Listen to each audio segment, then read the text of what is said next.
So I'm going to invite introduce Alex, who's going to introduce Miles so that we have a nice transition. And let's go. Thank you. All right, so hi, I'm Alex, and I am a professional track faculty member here at UMD in the College of Information Studies. I am affiliated with the Human-Computer Interaction Lab, and I teach dynamic web applications and hacker spaces or maker spaces, which is actually how I came to know Miles Sauter, to whom I am married. We had a big fight about the internet once, and then we decided to spend the rest of our lives together fighting about the internet.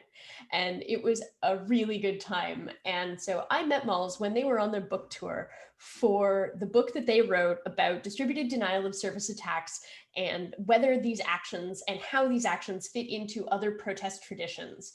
So Miles finished this book as part of their master's degree, a thing that is both extremely noble and maybe a little bit crazy. Like, finishing a full book for your master's degree isn't like the most normal standard of achievement for it. But it is very impressive and is very cool. And so their book, The Coming Swarm, has since gone on to become one of the canonical texts on this topic, because not very many people synthesize out both the technical and political implications of distributed services in quite the way that Professor Sauter has managed. So their talk today, LOIC Will Tear Us Apart, is going to be a section of that work. This is no longer what they work on. They have advanced from destroying the internet to why distributed destruction of capitalism is bad for everybody who lives inside of that society. But this older research definitely presages what they work on for us with the iSchool, which is the socio-technical implications of cybersecurity. And so I'm really excited for this talk. Take it away, Miles. Hi, everybody. Can everybody hear me? Yes? Awesome. I turned on my microphone. I want to make sure that everything was fine. So, hi, I'm Miles Sauter. I'm an assistant professor here at the iSchool. And Alex basically just summed up the entire intro that I had for this talk, which is this talk is based on work that I did a few years ago about the use of distributed denial of service in activism and how that works, how it functions, how it fits into the history of activism in general in the United States. Right now, what I do is more stuff about finance and how the innovation economy is financed and why the ways finance is a problem.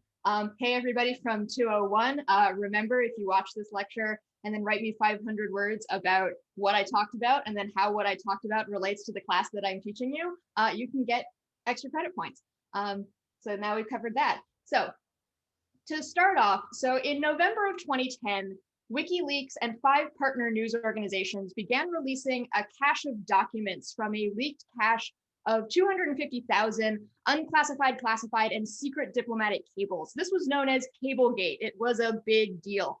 After that happened, everyone got real mad, as often happens in things on the internet. Everyone got big mad. And there was an ensuing financial blockade. And what that means is that various banks and other service providers, particularly credit card processors, withdrew support from WikiLeaks. They, because of a variety of reasons, decided they no longer wanted to do business with this entity and so stopped processing, say, credit card donations to WikiLeaks.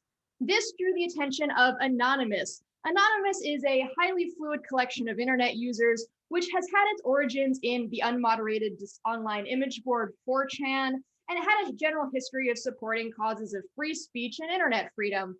This led to something called Operation Payback, a DDoS campaign targeting both the WikiLeaks financial blockade actors, but also other actors sort of in this presence. It's a long story that I'm not necessarily going to go into right now.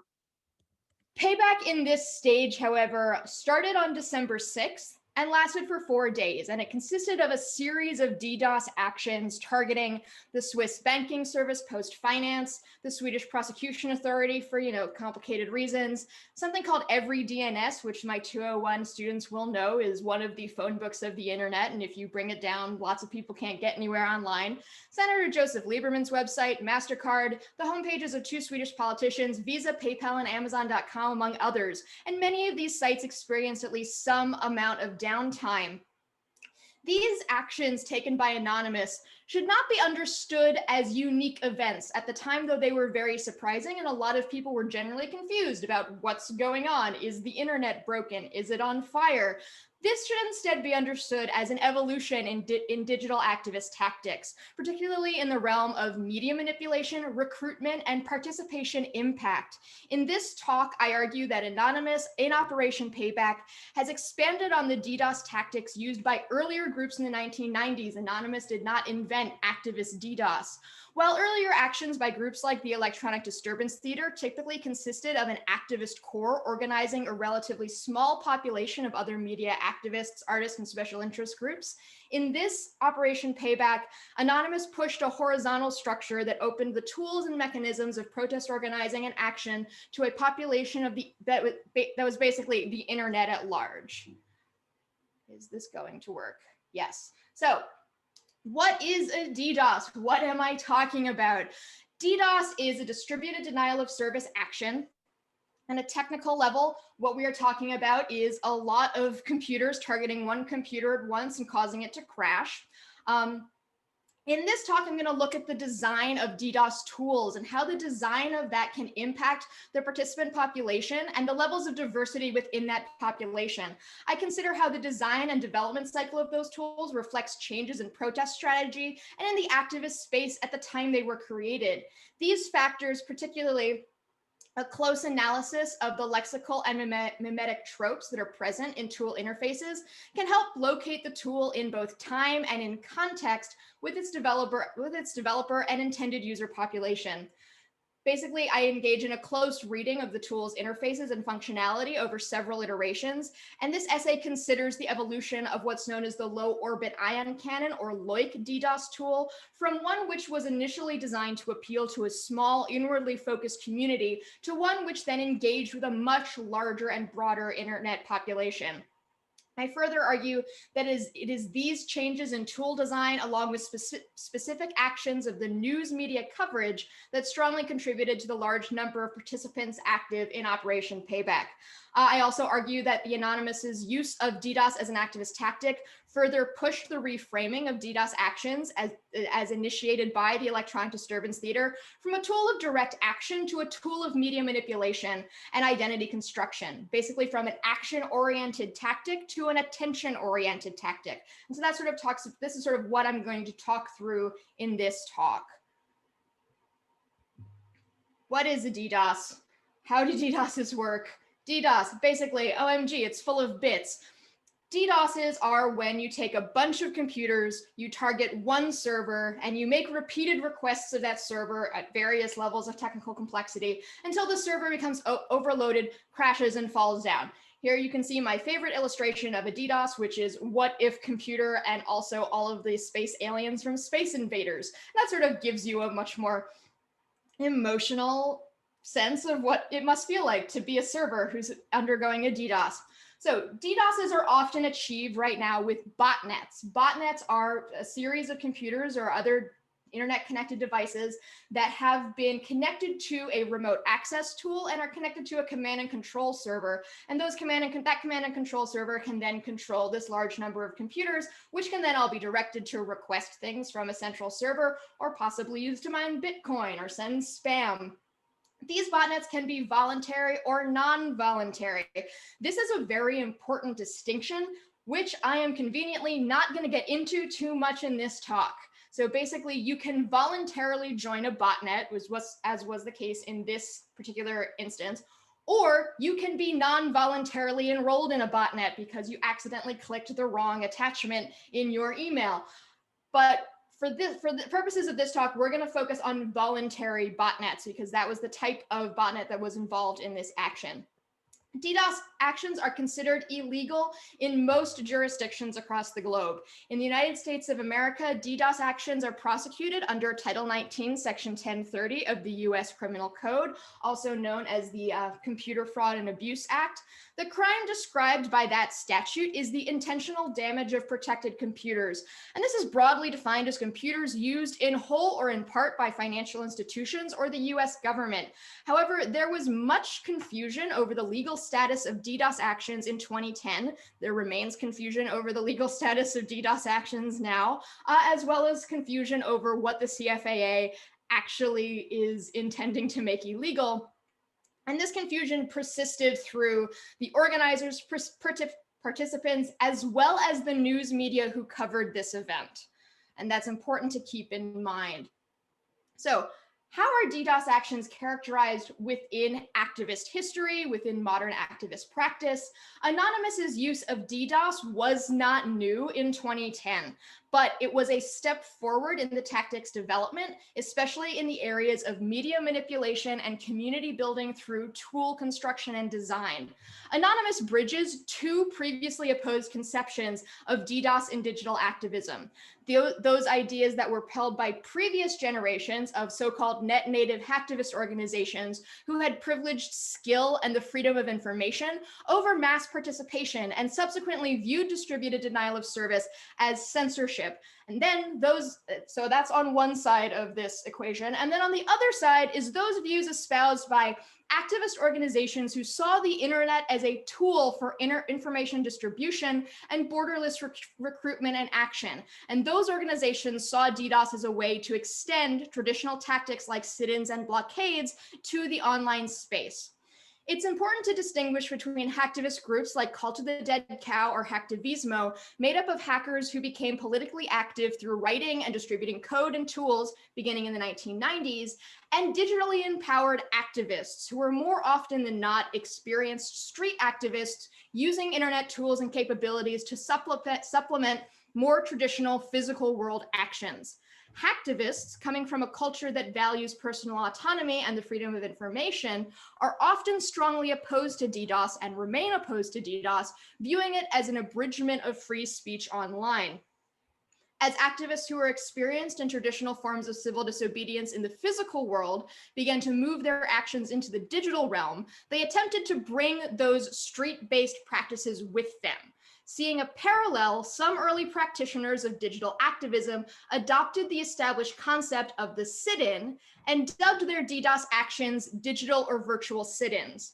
In this, they separated themselves from other protest actions that use DDoS as a tool of direct action, such as an earlier incident called the IGC Esculha Journal action, or the eToy Toy War, which took place in 1994, or something like the Electro Hippies 1999 net blockade at the WTO conference in Seattle, to groups like the Electronic Disturbance Theater, which was, again, a group of traditional street activists who moved online. The purpose of a DDoS was to draw popular attention to an issue and to generate public debate, to directly engage with the target in a form of direct action as it was a secondary priority. So instead of directly interfering with a process that they disagreed with, like in the WTO example, you had a group of activists who said, you know what we're going to do? We're going to make the WTO's email system not work by emailing them non-compressed copies of the Kyoto Climate Change Accord in a delightfully ironic view of monkey wrenching. So instead of creating direct action in that way, these other groups said, what we care about is interacting with a spectacle. We want to create a large spectacle. We want to create attention, and we want to create a conversation. And that's what they're going to use DDoS for. And so you can see how the motivations for the use of the same tactic is different. In this sense, it was relatively unimportant to groups like the Electronic Disturbance Theater whether or not a given action was successful, that is, whether or not it brought down a website. Stefan Ray has noted that FloodNet, the DDoS tool designed and used by the Electronic Disturbance Theater in the 1990s, which we're going to analyze in detail in a second, rarely actually resulted in downtime. It was hard to crash a website using FloodNet, both for sort of technical reasons and more social political reasons. As such, its value did not lay in creating a disruptive incident for the website, but rather lay in being a symbolic gesture of a simulated threat. Anonymous's media-heavy strategy, including the use of videos and graphic manifestos and announcements released online, aligned them much more with groups like the Electronic Disturbance Theater, while their digital native culture and net freedom ideology placed them on the same ground as hacktivist groups like the CDC. So you can see how they represent a more modern bridging group between these previously fairly opposed groups of individuals who were politically active online. I could talk about the theory behind DDoS forever, so I will stop, and maybe we can revisit this during questions later if we want to. So I mentioned FloodNet 2 seconds ago. Here it is. Here's FloodNet. Much of the functionality present in LOIC, the DDoS tool used by Anonymous during Operation Chanology and Operation Payback, was present in earlier generations of DDoS tools like FloodNet, which you can see now on your screen. This tool was developed by the Electronic Disturbance Theater in the late 1990s.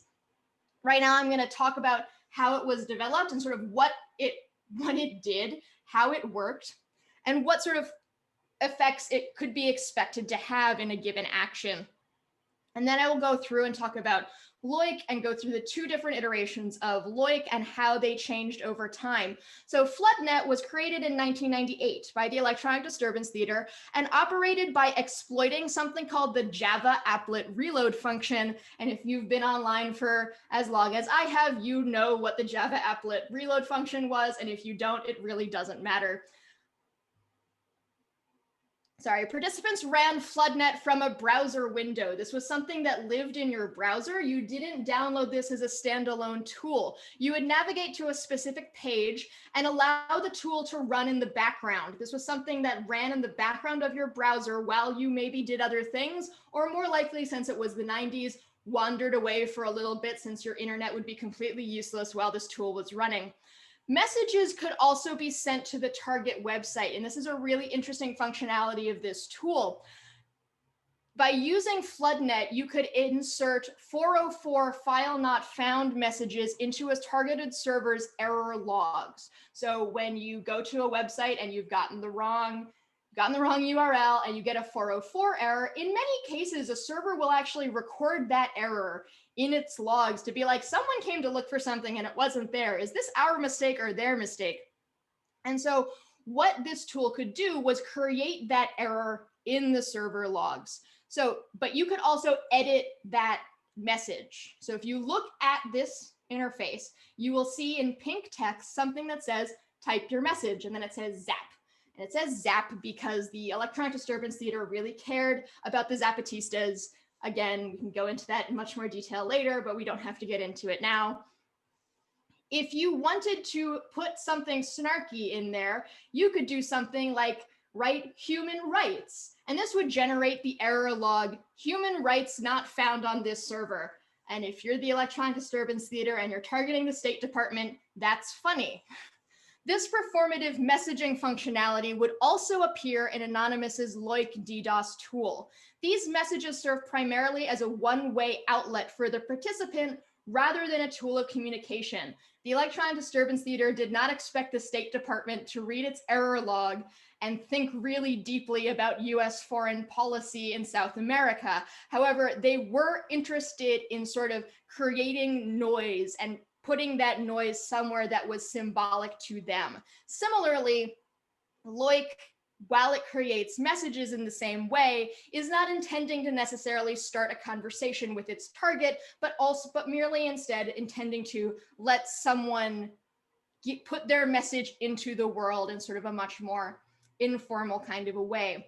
The Electronic Disturbance Theater held several pro-Zapatista actions in 1998 using FloodNet, targeting websites ranging from those of the Clinton White House and the Pentagon to those of the Mexican president, Ernesto Zedillo, and the Frankfurt Stock Exchange, with mixed success. These actions attracted up to 18,000 participants, but did not generate much media attention. On the 1st of January 1999, the source code for the FloodNet tool was released, allowing other groups to use the tool in their own actions. And many other groups did use versions of the FloodNet tool to build their own activist practice. So let's see, okay. So the version used in the pro-Zapatista actions in 1998 invited users to send your own message to the error log of the institution symbol of Mexican neoliberalism of your choice, which is really specialized language. It creates a gulf between those who already understand it and those who don't. Like, I know what they're talking about, but I'm guessing a lot of people who are maybe tuning into this talk are like, what? Why? What do these words mean? This tool does not appear to have been designed to appeal to users who are not already interested in and informed about the issue at hand. The impression is underscored by the methods by which the EDT publicized their actions through specialized mailing lists and message boards frequented by media activists and special interest groups devoted to South America, the Zapatistas, and other related topics. Similarly, in its attempt to translate the physical world to sit-ins in the online space, FloodNet clings to a one-to-one, one-person, one-computer operations model. It refuses to augment the resulting flow of traffic with tools like botnets or volunteer or otherwise, or other traffic amplification exploits. This tied the ethical and sort of popular validity of their actions, and eventually of DDoS itself as a tactic, to how closely they could be compared to physical world actions. So that's the story of FloodNet. Now we're going to jump into the future and talk about DDoS and Anonymous, Project Shitology, and Operation Payback / Avenge Assange. So LOIC was originally developed and distributed by an open source developer who's known as Portrayals, who said it was a server stress testing tool. And this is often how DDoS tools get developed. There are legitimate stress testing tools for servers. If you're running a server, you do want to know if it's going to crash if a lot of people access it, which incidentally is the whole point of a DDoS. It's having a lot of people access a server and making it crash. And so you see this sort of, it's like wandering into a head shop and you have all the glass pipes have that sign on it that say only for tobacco use. It's the sticker you put on the tool where it's like, I think that maybe that's not what that's for, but that's fine.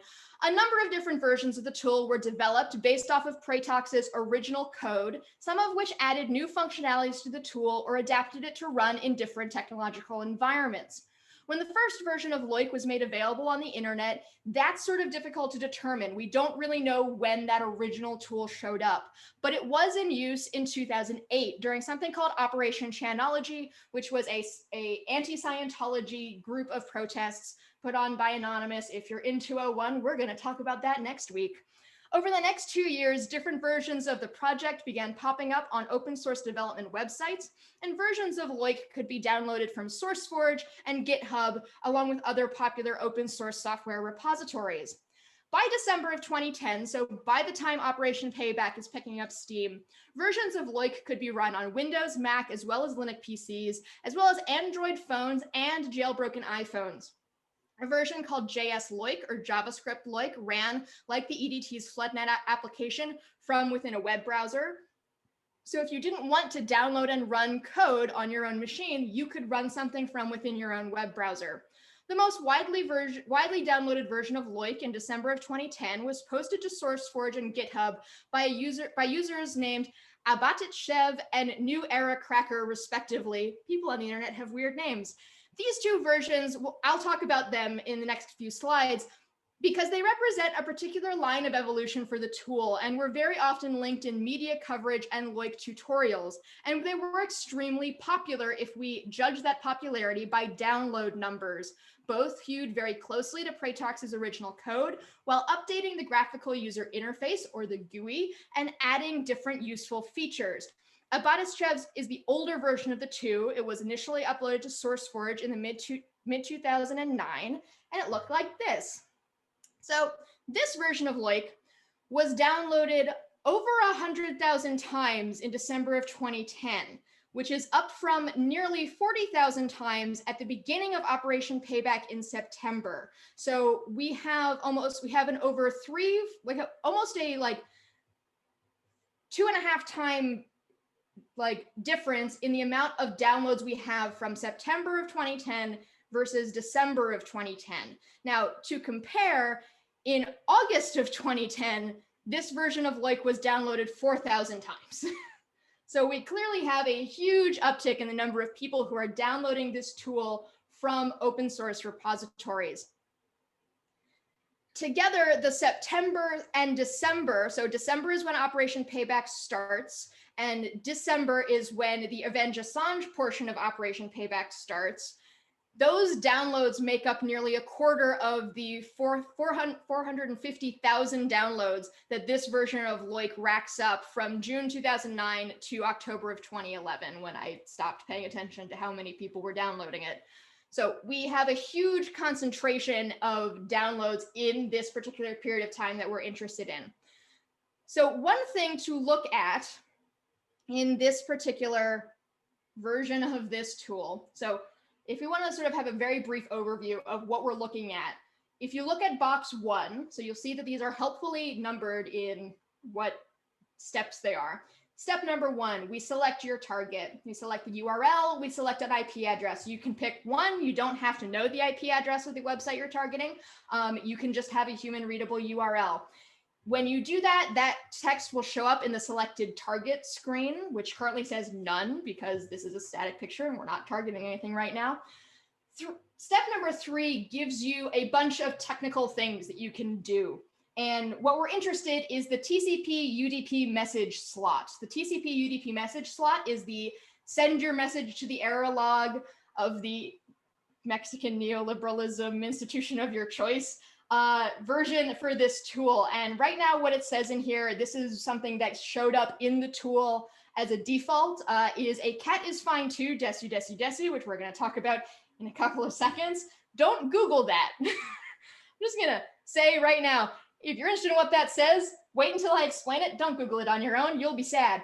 And then, so you would fill out all of this, but you could leave many things with the default. And then you would press the big button that says, I'm a charging my laser, and it would start sending a stream of bits to your targeted server. So when we look at this tool, so when we look at what we're going to see change, we're going to see different things of different parts of this tool change between this version and this version, but we're going to focus on this earlier.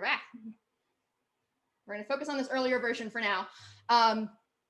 So the phrase "a cat is fine too," which appears as the default message in the TCP UDP message field, began appearing on 4chan and B, which is where Anonymous comes from, in 2006. Desu, desu, desu, also included in the TCP UDC field, references a different meme, which is also popular on 4chan at the time. So when we go to this other version of the tool, we will see, if you look at the TCP UDP message field, that that meme has changed. We're no longer looking at a cat is fine too. Instead, we're seeing something that says you done goofed, which is different. So you done goofed is a reference to something called the Jesse Slaughter meme, which had become widespread during the summer of 2010. And it's meaningfully different because the reason I told you not to look up a cat is fine too is because that's a particularly horrifying meme from the mid 20-aughts. It's a very in-population joke. If you're not part of that population, you will not think it's funny. You will be really offended and wonder why I'm telling you about it. So just don't look it up.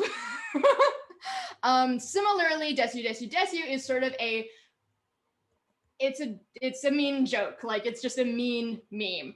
And it was popular on this particular message board, known for mean memes, incidentally. And things like a cat is fine too never made it out of 4chan. They never made it out of B. They were really limited to that population because they're so horrifying. And this is different than the you done goofed meme. The you done goofed meme, though we may have forgotten about it now, was very popular for like a hot minute on the internet. It was a joke about having messed up. It was a joke about it was about confronting someone who had messed up specifically. And it wandered around the more generally extremely online populations of the internet, instead of just being very limited to like the more horrifying populations of the internet. And so we can see a change in these tools, specifically in the messaging functionality. And I find that to be really interesting, because basically what is happening is these two versions of LOIC are semiotically tagged with memes that were popular with different populations at the time of development. The abatishchev version, which is the one that you're looking at right now, and theoretically, the original Praytalks tool, which I do not have access to, reflect versions of memes that occurred predominantly within the community of B and 4chan and didn't leak out into the wider internet. The NewEraCracker version, which is this one, sorry, I'm sticking to this slide because it has all my notes in it, replaced that reference with a much more popular reference, possibly because the developer didn't recognize them, or possibly because he wanted to explicitly realign the cultural references of the tool with memes that had attracted the attention of the more mainstream internet culture. At the time, the Jesse Slaughter "You Done Goofed" meme had attracted the attention of popular internet culture blogs like Gawker, RIP Gawker, and the mainstream news media who had covered the meme when memes were covered by like mainstream news. So we have a marked version of these two tools. The NewEraCracker version of LOIC can be seen as appealing to more individuals who had relatively little interest in the more recreationally offensive aspects of B's culture, but were drawn to Anonymous for other, perhaps predominantly political reasons. So this version of LOIC was uploaded to GitHub in September of 2010 and stated clearly, like NewEraCracker stated clearly, that his work was based off the abatishchev version of the original Praytalks tool. From its creation in September of 2010 to December of 2011, this version of the tool was downloaded over 80,000 times. Unfortunately, GitHub does not offer finer grained statistics than that, at least not publicly, so I can't give the same month-to-month breakdown as I can for the other tool. The changes made by NewEraCracker also heighten the explicit and overt political value of the tools. So we have the change in the meme from this recreationally offensive meme to this much more directly like confrontational meme, but this also gives us a really interesting set of capabilities from a technological perspective. So if we go back up to the top of the tool and we look at what we can do, we can still select our target using these URL fields, but there's also two different modes. And I'm going to use bad language here because people on the internet use bad language and I'm a historian and I care about historical accuracy. So on the one hand, you have something called manual mode. Manual mode is you put in your target yourself, you hit the button yourself, and you sit there like a dork while you participate in this protest action. Next to manual mode, you have a second radio button, and that radio button says fucking hive mind mode. And that is the actual preferred use of this tool. What this mode lets you do is hook up to an IRC server, Anonymous who's really into using IRC servers at this time, and you could basically voluntarily join a botnet, and you didn't have to sit at your desk waiting to participate in this action. You could go outside, you could walk the dog, you could go to your job, as several people did. They would just hook their computers up to this voluntary botnet, which was controlled through an IRC server, which you can edit right there. And then they just wandered away and they left, and they trusted this collective to direct their participation or direct their resources that they were contributing to this action. So that's a really meaningful difference. That's a really meaningful advancement from you have to click a button. Some of the really early DDoS actions in the 1990s were literally go to whitehouse.gov and hit refresh a bunch of times. We're all going to be there at noon Eastern Standard Time. Like, this is a really meaningful evolution from those very early sort of ways in which we thought about, or people thought about how DDoSes could run, to how this particular tool allowed participation. So HiveMind presents a really interesting evolution in what's known as biographical impact. Biographical impact is a really interesting problem in social movement studies, which is how do you get people to participate in activism? How do you get them to keep participating in activism? How do you get someone to think about themselves as an activist? The HiveMind feature represents a significant break with the one-person, one-computer protocol practice exemplified by the FloodNet tool. Though an original goal of the FloodNet project might have been to leave one's computer protesting at home and then hit the streets to do the same, as one of the original members of the EDT wrote, it was Anonymous who actually took advantage of the protocol's physics-defying potential. The EDT did not, Anonymous did. Hive mind mode enables Anonymous to engage with participants who did not, for whatever reason, follow the targeting and scheduling information that Anonymous was constantly releasing and updating. It made participating in these activist DDoS actions easy. It made it less work for someone to follow all these weird scheduling things that kept being posted in weird, I don't even remember what the anonymous text hub that we were using at that point was, or all the Twitter accounts that kept getting crashed and shut down at various times. So by updating and making more accessible the memes and the tools interface, and by adding functionality that allowed less technically able individuals to participate in actions, Anonymous was able to expand their participant community dramatically. Gabriella Coleman quotes one Anon as saying that the number of participants on the Operation Payback IRC server rose by a factor of 1,000 during the Operation Payback action in December. The ease with which one could participate in Operation Payback actions was rivaled only by the ease with which one could take on the identity of an Anon. The anonymous identity meme is based on the strengthening of a central core via the participation of many individuals who move in and out of different active and passive states. Even those whose favored mode of participation is turning on hive mind and wandering away are just as important to the success of an action as those who man their terminals for the duration. This subsummation of personal agency has the potential for strong biographical impact on the participants, particularly those who had not previously considered themselves to be political actors. It allows those who had considered themselves to be an audience in the world of politics and industry to become actors, strengthened by the invisible yet palpable presence of their thousands of new comrades in arms. So I think we have like 5 minutes left. Okay, we're just gonna keep going.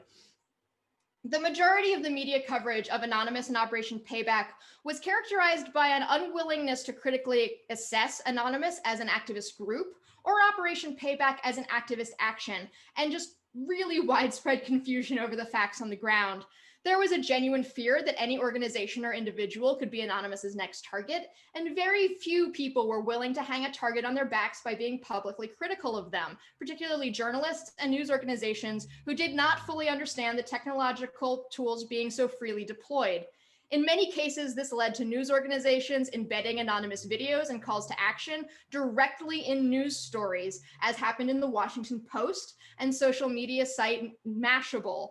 The public at large harbored fundamental misunderstandings and assumptions about hackers and internet culture. Hackers are very often depicted as dangerous, immature, and powerful, capable of ruining an average person's life with a few keystrokes. Coverage of Anonymous reflected those preconceptions, which further romanticized the group. Furthermore, few journalists possessed at the time the deep specialized knowledge of networking technology or computer law to make judgments about the functionality and safety of a tool like LOIC, and so more often they simply repeated what Anons had written about the tool.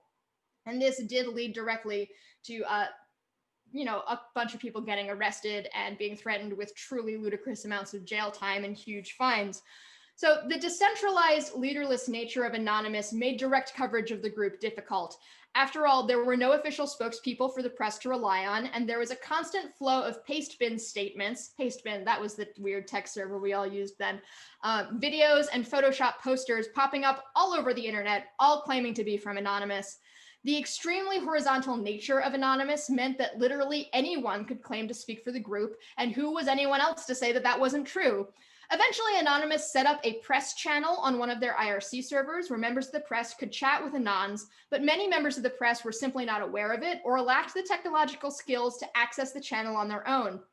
The combination of the demands of the 24-hour news cycle and the unpredictable, unreliable subject meant that a sizable percentage of the coverage was made up of just reprinting Anonymous press releases and posters as journalists scrambled for new material on a nearly hourly basis.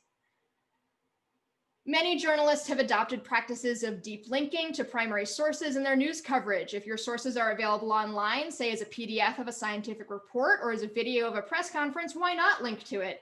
In this case, however, deep linking within coverage of Anonymous often meant linking to pages where one could download LOIC, join an IRC channel, or find information on scheduled raids, as happened with Time Magazine and the popular blog Boing Boing, which you can see right here. I've replicated the Gawker article that I talked about, which links directly to a place where you can download LOIC. The practice provided a sheen of endorsement to the linked materials for why would a news organization or blog make it so easy to access these materials if they didn't believe them worthy of the resultant attention and influence. In the past, news organizations had taken explicitly approving stances towards DDoS actions, as happened with a much earlier DDoS action in Italy. When Germany, I will not go into that detail right now. None of what the media outlets that I've just mentioned, though, published went so far as the overt endorsement that various European newspapers took of a specific 1997 action, which had to do with Basque separatists. However, it is apparent that direct linking is a powerful and not yet fully understood tool of news coverage that impacts public actions in a way that must be taken into consideration. While disputes over the press coverage of protest actions and civil unrest are common, in this case, I would like to highlight the impact of both the practice of direct linking to activist tools and the materials and the erroneous coverage that made DDoS actions seem less legally risky than they in fact were. So the reason why I've highlighted this quote on this slide, specifically the bit that says, because a DDoS knocks everything offline, at least when it works as intended, the log files that would normally record each incoming connection typically just don't work. That's just not true. And in fact, people who participated in the Operation Payback action using the LOIC tool were identified using server logs. They were arrested. They were threatened with, I think, up to 7 years of jail time and several $100,000 worth of fines and restitution payments. And it was a bad scene for everyone involved.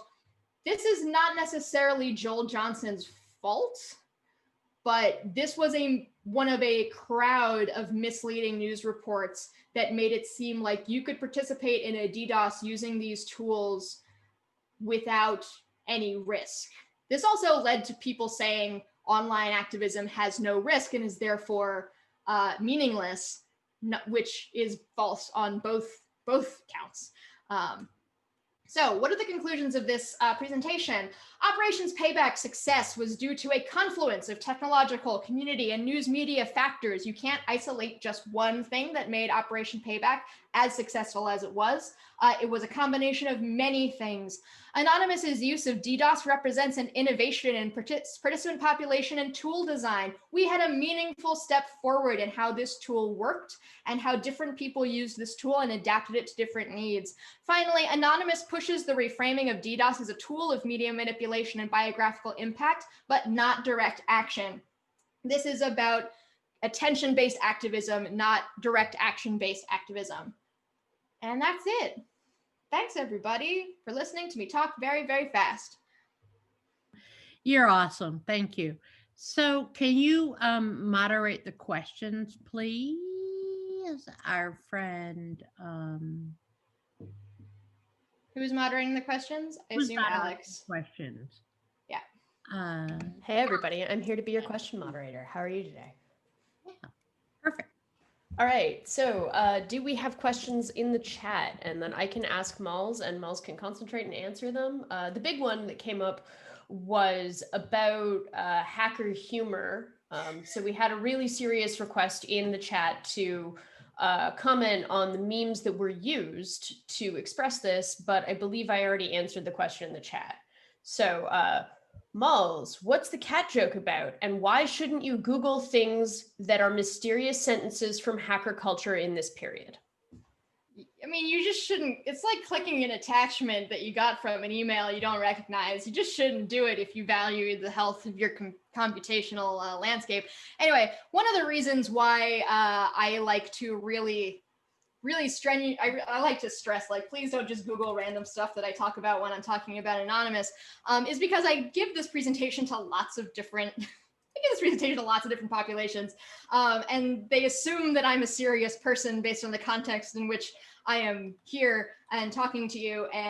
But unfortunately, I am often talking about deeply non-serious people and a deeply non-serious period of time in the history of computing, which means that sometimes you can be really badly surprised by the content and the context in which some of these things occur. So if we're talking about the abatishchev interface, we've got a number of different things happening on this interface.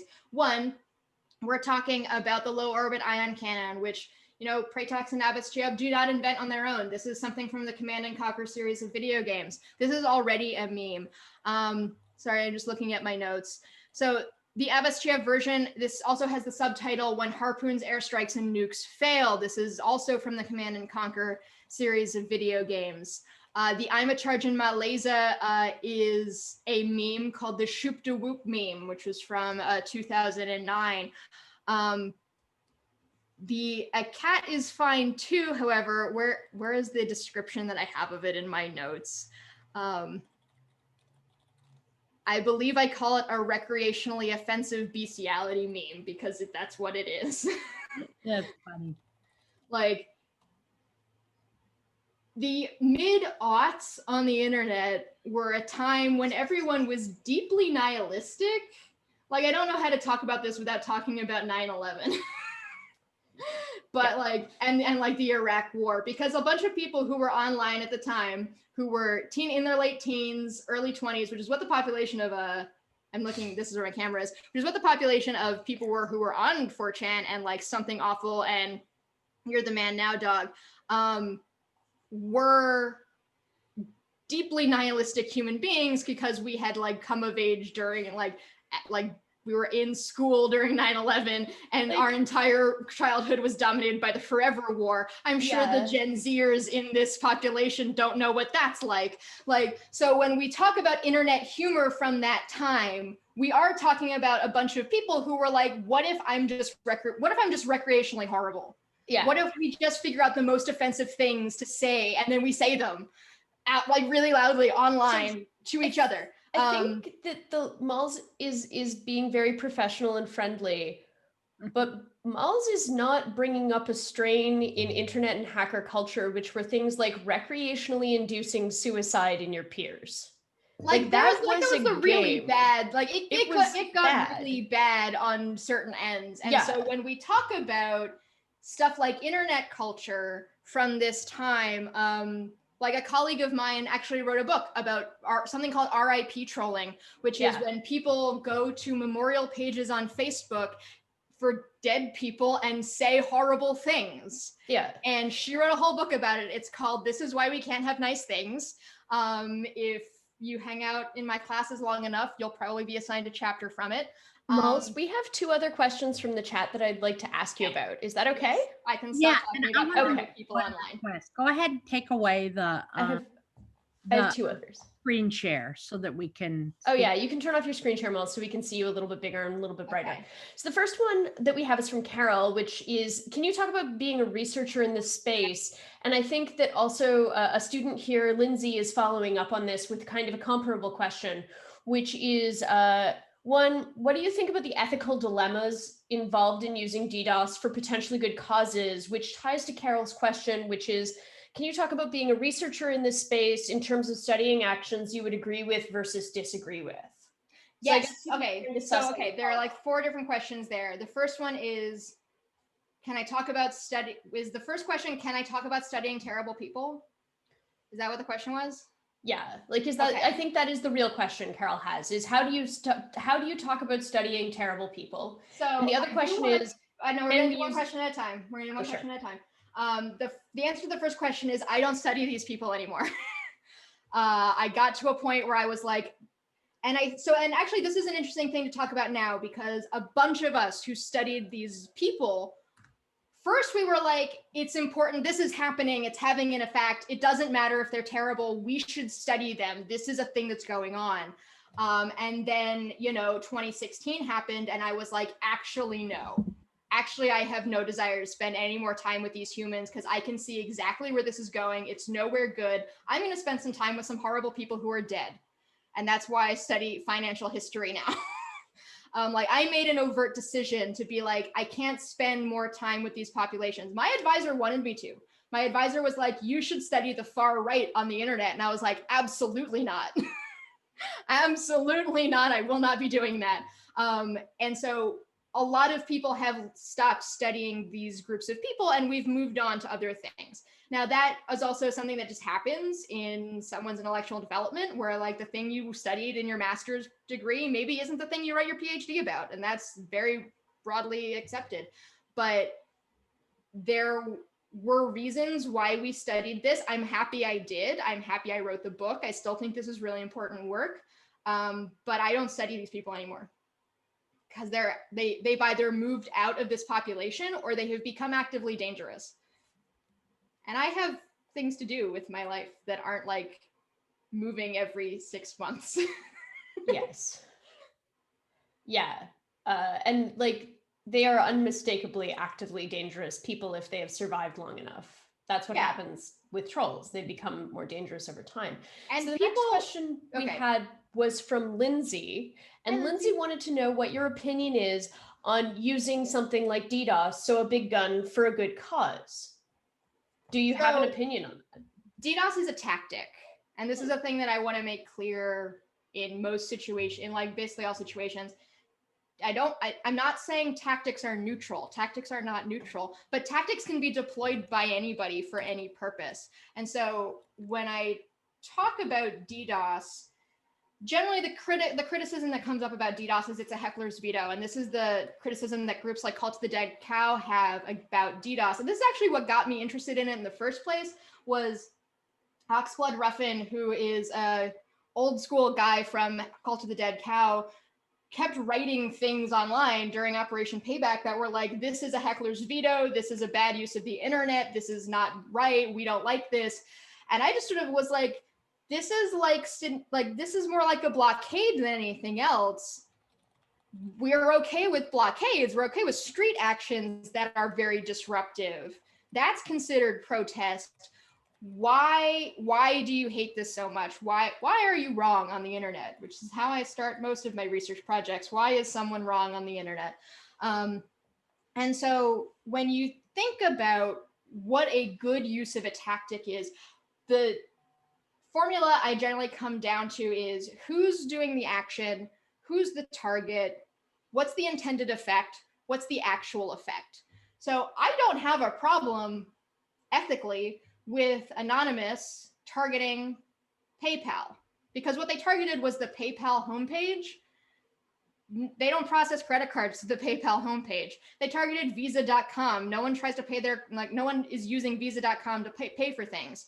They didn't actually interrupt any of the business processes of these companies. Would I have had a problem with them interrupting the business processes of these companies? That's a different conversation about capitalism and the internet, which I'm not going to get into right now. But they were interrupting home pages. And that is not a meaningful interruption of sort of the business process of these companies. Now, I made very brief reference to the HCIL Herrera case, which was in 1997.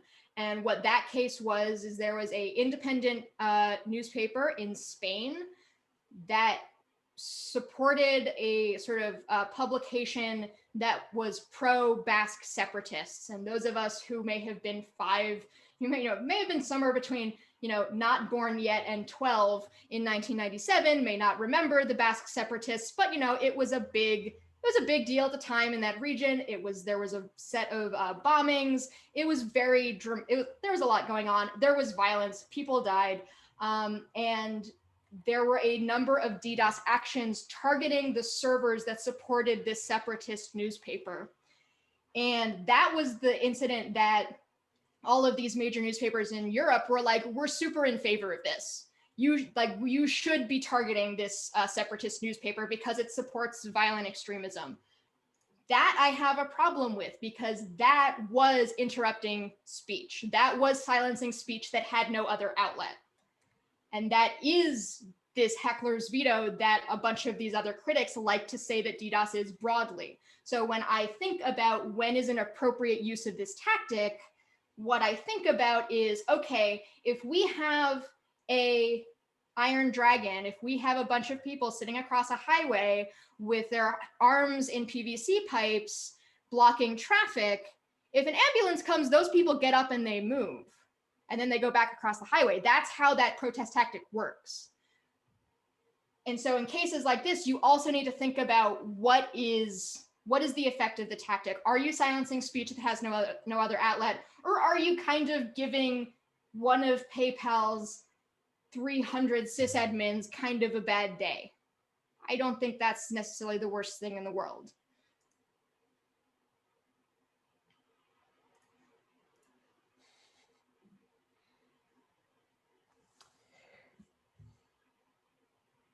So we're hitting 1:30 in the afternoon. Does anybody have any other questions for Malls and I as we are doing this? The botnet answer is your equipment stays that way until you reset it. A lot of those botnets were easy to clear out, but they also were easy to get reinfected with. Air gap your backups. Air gap your backups. Air gap your backups. Yeah. So we good? Okay, great. Amazing. I think Beth is muted and is here to tell us about the next week, which is a social strategy game, it looks like. Beth is still muted. Okay, let's check out chat. Thank you for all of your questions. Don't let your toaster go rogue. Keep it off your router. Don't buy things from the Internet of Things if you can possibly avoid them, because none of them have any protections even to this day. If your router gets really slow, turn it off and turn it on again. And I think that's all the advice we've got for you for internet security. And don't Google things from the mid-2000s. They will lead you to a bad place. That's what they were designed to do. All right, I'm off on mute now. So I'm going to talk about next week, which is this really fun interactive game that we're all going to play of alliance, diplomacy, and betrayal. Will you become a superpower, global superpower? So I'm going to send out an invitation. The first 50 people get invited to sign up. I promise you it's going to be an amazing experience. But we can only accept 50 people.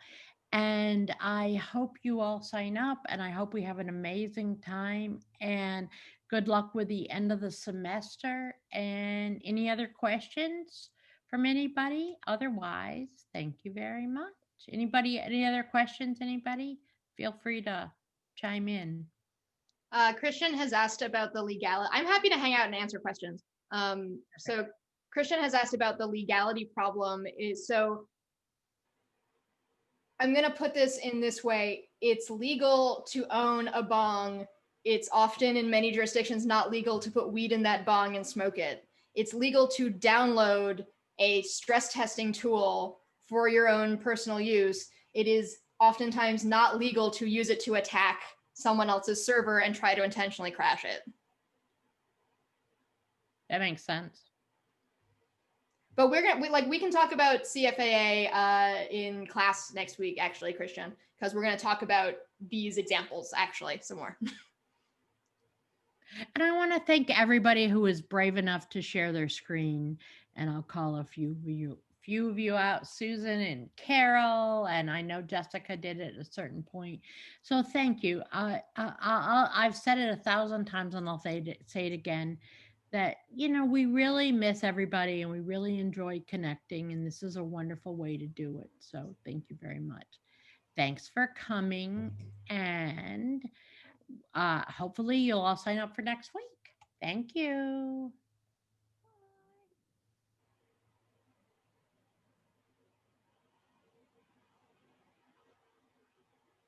People are dropping off. Okay, so Miles, thank you very much. Really No problem. appreciate it. And yeah. Cool. Slowly we're losing all our participants, but that's okay. So we're really happy. So Miles, were you pleased with your opportunity? Oh yeah. It's always fun.